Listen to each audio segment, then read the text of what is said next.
Before I get to my next guest, Chris Finn, I want to give a shout out to our friends over at Positive Vibes Golf. Go check them out online at positivevibesgolf.com and give them a follow on Twitter at pvibesgolf. They're head covers and putter covers, a very unique way to keep your mind focused on positive thoughts, and a great on-course training aid just to stay positive, right? Put positive thoughts, positive images in your mind. That's the best way to have more fun and shoot lower scores. Go see what I mean, again, by checking them out online at positivevibesgolf.com. And this segment of the show is sponsored by our good friends over at 2 Under. I want to welcome our newest sponsor, 2 Under Men's Performance Briefs, the unofficial underwear of the PGA Tour.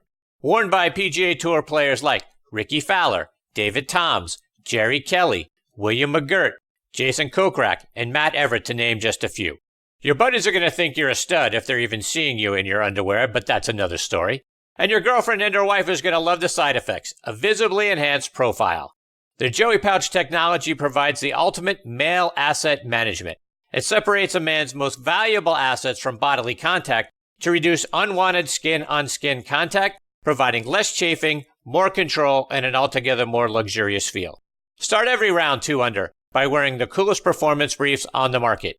Use code ONTHE20 to save 20% off your order at 2under.com.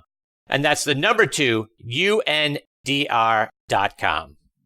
Hi, now back with me here on the French Lick Resort guest line is Chris Finn. Chris is the founder of Par for Success, and that's a number 4, Par for Success, which is a golf fitness and physical therapy company located up in Cary, North Carolina. They've got an amazing looking 6,000 square foot facility up there. They can help you get more out of your golf performance, and if you've got an ache or a pain, they can help alleviate that as well. Chris is a licensed physical therapist, a certified strength and conditioning specialist. He is a Titleist Performance Institute certified as well, and he is also a certified nutrition coach. He's certainly grown Par for Success. We talked about this last time he was on the show, but really took it out of what was in the back of his car, and now is a tremendously successful business, one that Goldman Sachs, I should say, as one of their 10,000 small businesses that are poised for growth. And I'm very excited he is back with me again tonight here on Next on the Tee. Hey, Chris, thanks for coming back on the show. Hey, Chris. It's good to be back on. How you been, man? I'm fantastic. How are you? How are things going there? Things are going great. It's we're coming to the end of the summer, so this is kind of we start seeing just how good we did with a lot of our players on tour and kind of the amateur circuits, and then we get all the guys coming back from all their members, kind of all battered and banged up, and kind of try to piece them together for the fall season here. So, no doubt. Chris, there's a lot I want to get into tonight, and I want to start by talking a little bit about nutrition. And for those of us that, have early morning tea times on the weekends, my buddies will do one of two things. They're either grabbing a donut on the way out of the house, or they're going to have a full sit-down breakfast spread with the eggs and the bacon and the waffles and the orange juice, sort of the whole shebang. Yeah. What should we be eating to get our bodies fueled up for a round of golf? Well, I guess the bigger question is, are they doing the mimosa or the Bloody Mary beforehand in those cases? I think that may be the one piece. They're leaving the alcohol out of it, but my buddy Bob is all about the juice. You got to have the orange juice. You got to have the whole shebang. There you go. Yeah, I think when it comes to nutrition, obviously there's lots of different philosophies out there. I think there's certainly a lot of different fad diets of the big one right now is keto, or where you're kind of pretty much no carbs at all. There's South Beach, whatever the avenue that somebody takes. I think it's the easy way to think about it from a performance standpoint, kind of on the golf course, is just you take a step back and look at the science of it. And I think before you go out and play around a golf, I always use the analogy of your car. When you're driving to the golf course in the morning, if you run out of gas, you're going to miss your tee time. So you need to make sure you fill up with the right kind of gas before you get out to the course. And the gas that the human body uses on the golf course is carbohydrates or glucose. So basically the donut that will give that person a good spike of energy in terms of the carbohydrates. The sugar is going to go really high. So they'll probably feel fine for the first couple holes, but what that person will tend to see would be the way we don't like to see, say, the stock market go, and then just a big crash. So you'll start, feel hungry. You may, depending on how much other stuff you've eaten or drank, you just feel not very good in general. So I think pre-round avoiding kind of high sugar content foods is definitely recommended.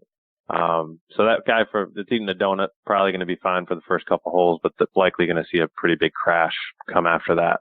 They're probably calling the cart girl for some other processed bar or something of that nature, by about the third or fourth hole. So that the problem with that strategy is it basically becomes a yo-yo game where you're just constantly trying to get your blood sugar back up after it's tanked because you burned all the simple sugars that you just ate. So does that make sense for that guy? Yeah. Yeah, absolutely. Yeah. So then, if you go with the full spread guy, what do you typically see from a full spread? What would be a typical full spread you see that they have in the morning? No, they got the waffles, they got the eggs and the bacon, the orange juice, so that sort of whole big breakfast thing. Yep. So I think that it's just simple to think about it. There's kind of fancy word is called macronutrients. Basically, there's three general categories if you want to think about it of food. You have your carbohydrates, which would be like your breads, your waffles in that case, an English muffin if you're getting a breakfast sandwich, and then you'd have. So those are the things prior to the round that are definitely, especially if you're walking, really important to have. And then you're going to have your fats, which they kind of get a bad rap, but now with keto coming, they're getting a good rap.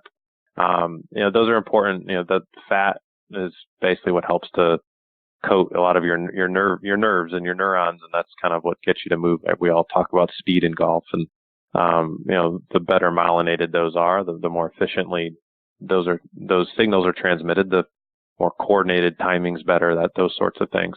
So fats are an important piece too. They also are digested a little bit slower, so they will help to sustain kind of a more level layer of kind of a glucose level or blood sugar level, as opposed to the guy who just popped the donut, probably with the Bavarian cream in the middle.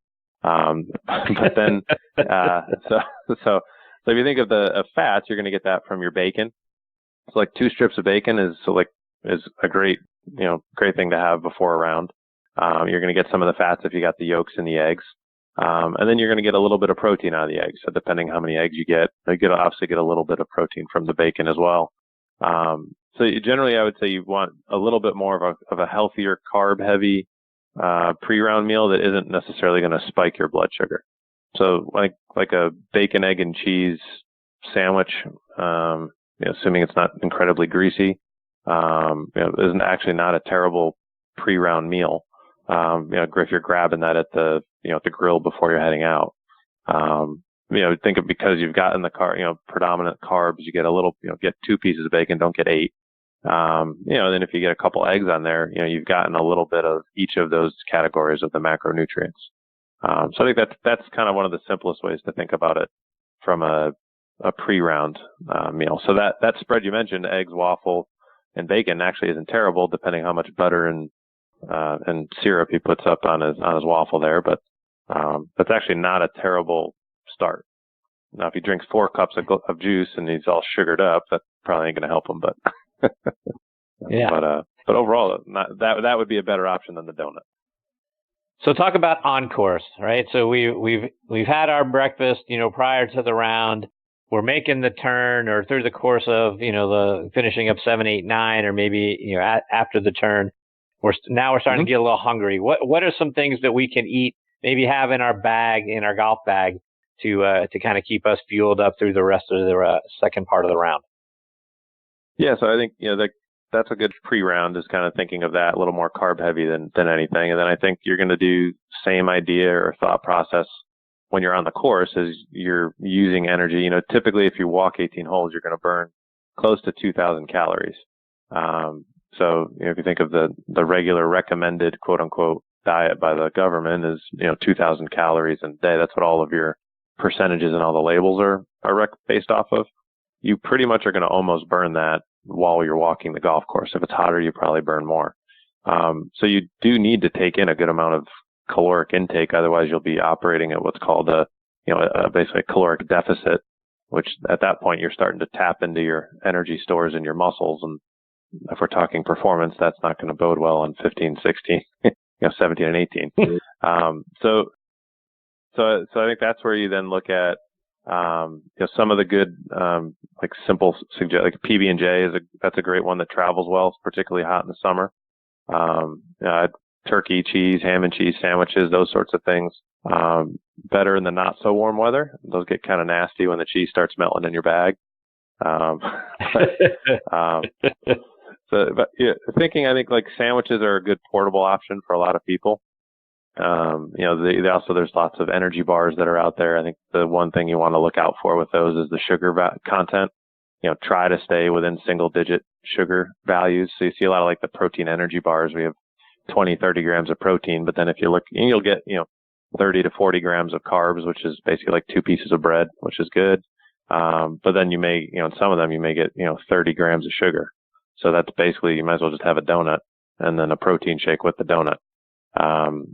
So that's where you do want to watch. The sugar is kind of the bigger thing from a performance standpoint in terms of just trying to avoid, peaks and valleys in terms of being stable with their performance. And, then it's a matter of some people prefer to have, a half a sandwich every couple holes or a quarter of a sandwich every couple holes. Other people will do maybe a sandwich at the turn and they may snack on, like a trail mix with some nuts and grain, that sort of a thing in between to kind of sustain them at a pretty level basis. I think the key that we just need to think about that we don't think about in golf is, it's a 4 hour to 6 hour event. It's like the length of time of a marathon, not of an elite level marathoner, but that's an extreme long period of time that you're being active. And if it's sunny out, that adds other elements of how much you're burning. So just don't starve yourself and then wonder why you tripled the last 3 holes.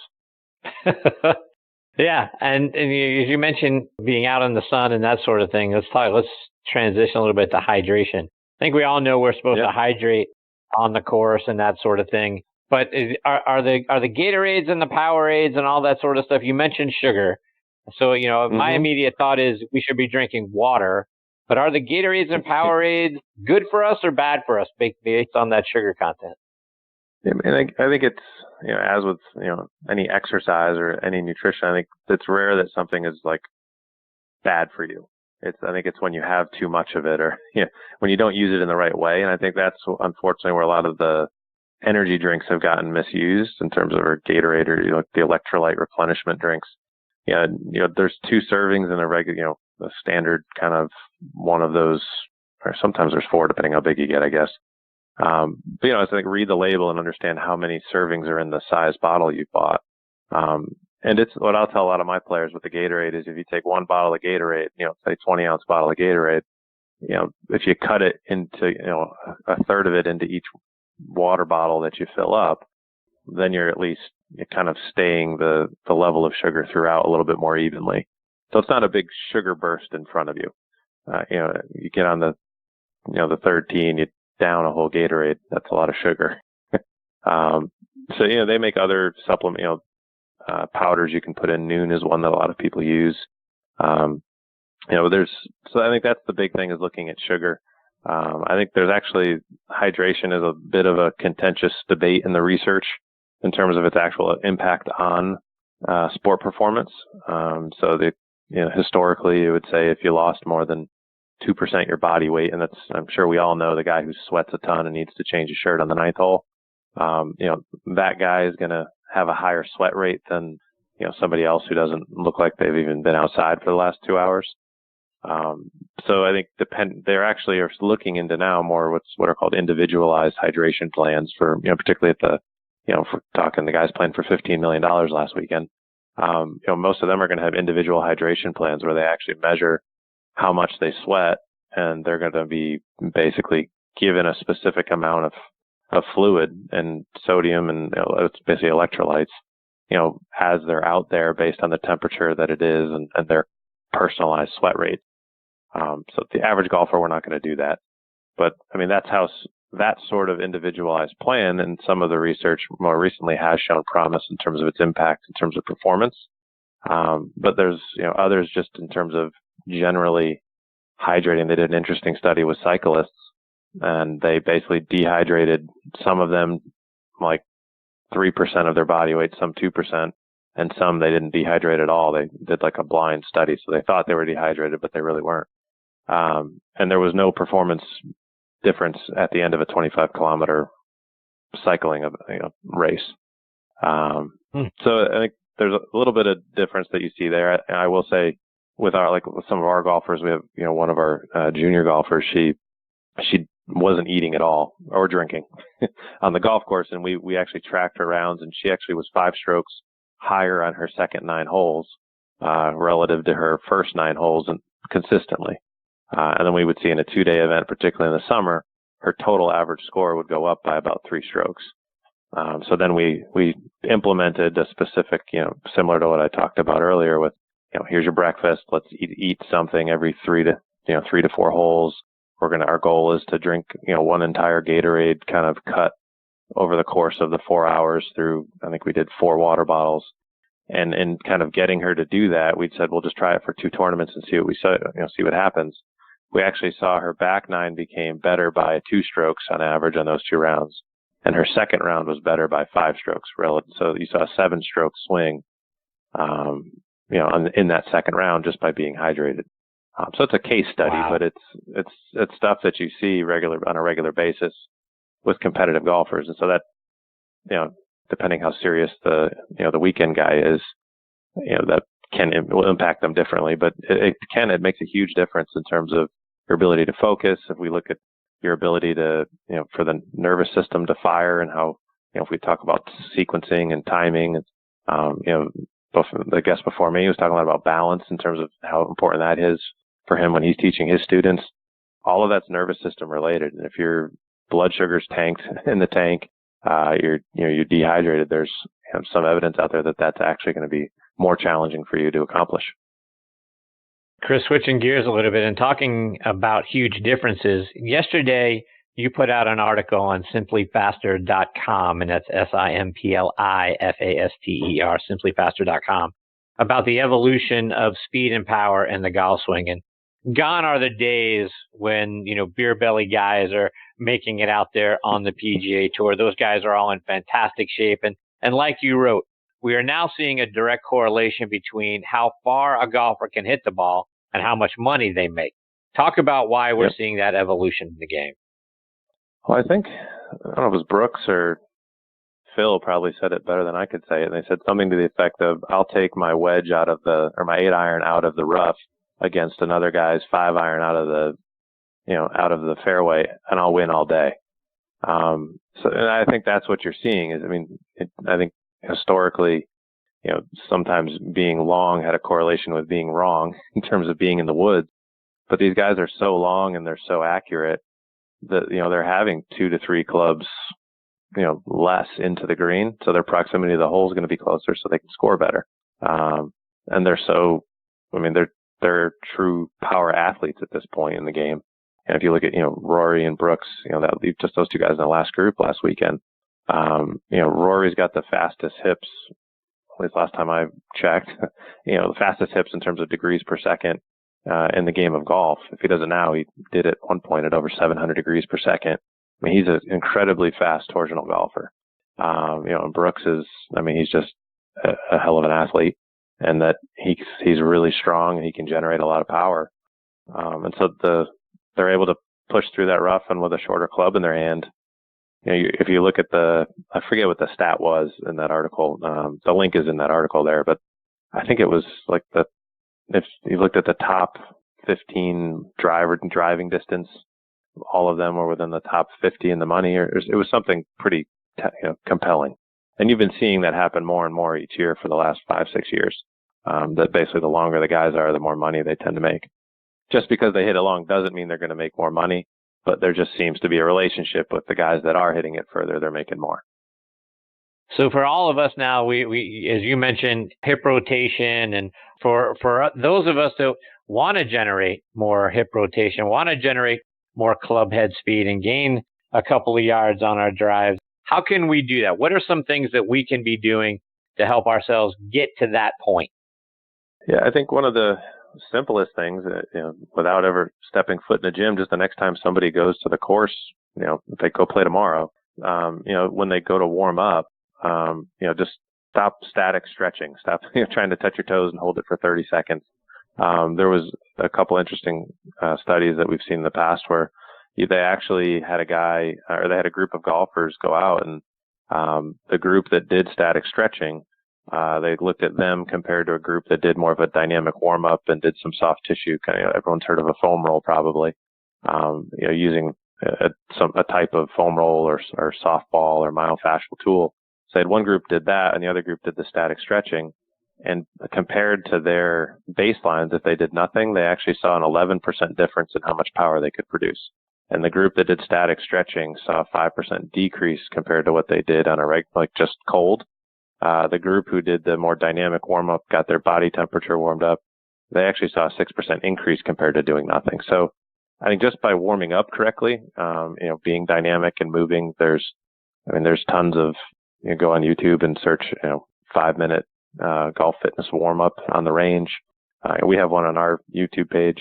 That would be one of the simplest ways to do it, without really ever, without getting into talking about if you're in the gym, what sort of stuff should you do. And, that would be the first thing I would say, without changing anything about you. If your hips are tight or whatever, just go do that, and you're going to automatically see an increase in terms of how much further you can hit the ball, or how much better you feel just off that first tee instead of waiting until the fifth tee when you've had your 4 warm-up holes.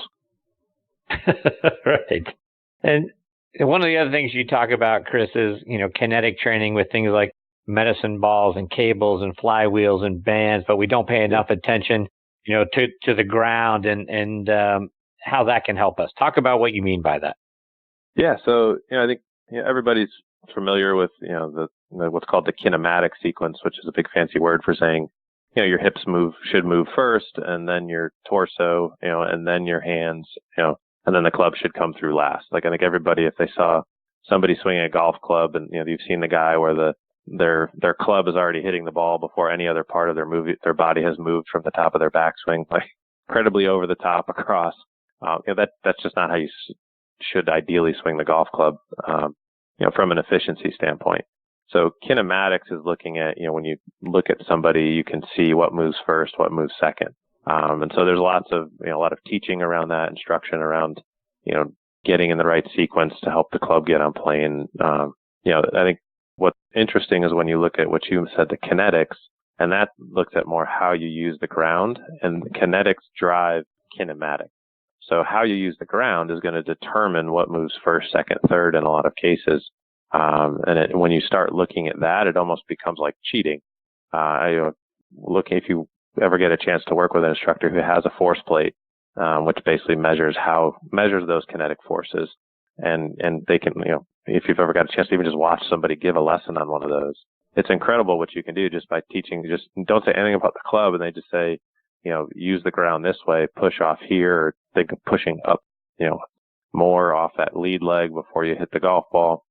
And you see incredible increases in speed and accuracy. It's incredible. But so for the gym, what that means is, when you're using, most people, they go to the gym, they have a cable machine, and, maybe you're doing everybody likes the golf looking chop where you kind of start above your shoulder and you pull it down to your other hip. As you're doing that, and as the kind of cable comes back behind you, kinetic training would be a matter, being focused on where your feet are on the ground, or as you're throwing a medicine ball and you're loading up to throw it, are you leaning, is there your weight on the outside of that back foot, or is your weight, on the inside, in your big toe and in your arch? If you took a golf swing and you kind of, you swayed way back and you rolled to the outside of your feet, I think we'd all agree that's probably not an ideal way to swing a golf club. So when you're in the gym and you're training a rotational movement, we should be thinking about that in terms of when you load into that trail hip, load into the inside of that arch of the foot, grab the ground with your big toe. Gary Player was always famous for kind of, he would kind of, dip his knee in, his trail knee in a little bit to help. And what that did is kind of would help him to post up onto that right leg as he turned around, and drive off the inside of that trail foot. And then as you're kind of moving towards that lead leg, and whether it's a medicine ball throw or a cable rotation, really try to drive up off that left leg. If we're talking about rotation to the left, like a right-handed player would be going. Think of, Justin Thomas played well last week, and he's a huge vertical player. When he swings, you can see him almost jumping off the ground. So he uses a kinetic force of the vertical force, which is there's three. There's a horizontal force, there's a torsional, which is your rotation. So Rory uses a ton of rotational. And then there's vertical. JT uses a ton of vertical thrust. So you'll see those guys kind of jumping almost off the ground. That's how he creates a lot of his speed. So when you're in the gym and you're training, it's very rare that a amateur golfer is going to be torsional or rotational. Normally we'll be more horizontal. So think of pushing off that trail foot towards the target, or vertical, where if we push more off that lead leg, that's when we'll tend to that hip will clear out and we see big increases in speed. People say, I felt like I really got to my lead side there. I felt really stable, at the finish. So I think if we're looking at in the gym, and what a lot of those articles are talking about is, don't necessarily, I don't care if you're going high to low or just pulling straight across or going low to high, or, if you're using a flywheel or a band or whatever it is, think about your feet. Think about, are you driving off the inside of that trail foot, and are you pushing up, up off that lead leg, almost like you're trying to jump up off of it? Because the more force you push down into the ground, the higher you would quote unquote jump if you were trying to jump. In the golf swing, the harder you push into that ground, the faster that club is ultimately going to go down through impact. Chris, for our listeners that are now intrigued and want to learn more, and how can they get more information about all the great things that you are sharing, your facility is sharing, whether that's they're going onto your website or they're following you on social media, or as you mentioned a moment ago, your YouTube channel? Yeah, so it's pretty simple. It's just at Par 4 Success. So PAR, the number 4 Success. You can go where that's our handle for Twitter, Instagram, Facebook, and then we obviously that's our YouTube channel's name as well. We got a ton of videos on there, and then our website is just par4success.com. And then we typically will do every week. We tend to do kind of a free webinar for people, so you can check that out too through any of those through any of those venues. You'll see kind of how to get to that. Just basically kind of trying to help people understand what their limitations are, understand where they stand for where they are in their age group. And then we kind of try to help to give them basically give them a free call to kind of chat with them about how they did on those assessments that they did, see where they're at, and then kind of help them to hopefully come up with a plan that they can do kind of wherever they are, in the world to, play better golf longer. Well, Chris, I can't thank you enough for your time and coming back and be a part of the show. There's so much great information, so many great things that you guys are doing. I hope you'll come back from time to time, share more of the information, share some updates, and let our listeners know how they can get more out of their game. You're fantastic, my friend. Oh, thank you, Chris. I really appreciate it. And I got to say, you're one of the few shows that I keep listening to. Some shows they get old and you kind of the same stuff, but just the way you interview people is so fun to listen to. You pull just the great stories, and even tonight, all the stories about on tour and the experiences. It's really fun to listen to. So keep up the great work, and it's an honor to be on the show anytime you'll have me. So I really appreciate you. I appreciate you. Thank you for saying that. Meant a great deal to me. Take care, Chris. All the best to you and your family. We'll catch up soon. All right, Chris. Have a good one. That is Chris Finn. Again, it's par4success.com. And a lot of great content. The YouTube channel, fantastic. Their website's fantastic because it's got some videos on there as well. And I tell you, one of the things that is so amazing, and I've been playing golf since I'm like 12 years old, right? And we hear about using the ground and how we can use the ground for force. I don't think we think about that enough, about the connection between us and the ground, right? Your feet. All of that sort of thing, as Chris talked about, being on the inside and pushing off and all those sorts of things. I think we think about grip and hands and swing plane and all that sort of stuff. I don't think we think enough about, our hip rotation and our connection to the ground and how we can use that to generate more speed. So looking forward to having Chris back as part of the show. Again, par4success.com is his website. They're doing great things up there in Cary, North Carolina. All right, folks, it is time for me to put a bow on this edition of Next on the Tee. My sincere thanks go out once again to Larry Mowry, David Ogren, and Chris Finn for joining me tonight. Please check out our website, nextonthe.net. There you'll be able to keep up to date with what our guest schedule looks like, so who we've got coming up over the next several weeks. Please check us out online. You can stream or download our show from a lot of great websites: Podbean, Spotify, iHeartRadio, Audioboom, Player.fm. Check us out as well on LaunchpadDM.com. Click the subscribe button. We'd really appreciate that very much. Give me your thoughts as well for what you're seeing on the show, hearing on the show, I should say, by going on our Facebook page, Next on the Tee with Chris Mascaro. You can put a comment there. You can follow me on Twitter at CTMascaro, so you can also give me your thoughts there as well. Folks, I can't thank you enough for tuning in to this show again tonight and for making us a part of your golfing content. Until next week, hit 'em straight, my friends. You've been listening to Next on the Tee with Chris Mascaro, where PGA and LPGA pros and top instructors and media members go to tell their stories. Join us the same time every Tuesday to hear more stories about the game we love from people who love sharing those stories with you. It's all about the great game of golf. It's all about